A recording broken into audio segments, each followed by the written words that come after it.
கிறிஸ்துவுக்குள் பிரியமானவர்களே, ஸ்தோத்திரம். என்மேல் யுத்தம் எழும்பினாலும் இதிலே நான் நம்பிக்கையாய் இருப்பேன். பிரியமானவர்களே, மொர்தெகாய் அவரை பற்றி உங்களுக்கு தெரியும். இஸ்ரவேல் ஜனம் ஆகாசுவேரு ராஜா காலத்தில் அடிமைப்பட்டு போனது. ராஜா ஒரு பெரிய விருந்தை ஏற்படுத்தி இருந்தார்.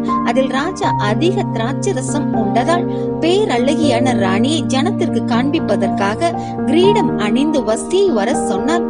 வஸ்தியோ மறுத்து விட்டால் கோபம் கொண்ட ராஜா எஸ்தரை ராணி ஆக்கினார்.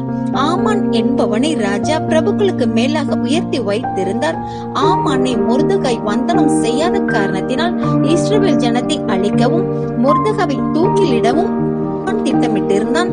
எஸ்தர் ராணி தனது தாதிகளுடன் உபவாசம் இருந்து ஜெபம் செய்து ராஜாவை பார்க்க சென்று தீர்ப்பை மாற்றினார். தேவ கிருபையால் தீர்ப்பு மாறி ஆமான் தூக்கிலிடப்பட்டான். இது போல உங்கள் மேலும் எந்த யுத்தம் எழும்பினாலும் கவலைப்படாதிருங்கள், ஜெபம் மாத்திரம் செய்யுங்கள், எல்லா காரியங்களும் மாறுதலாய் மாறும். ஆமென்.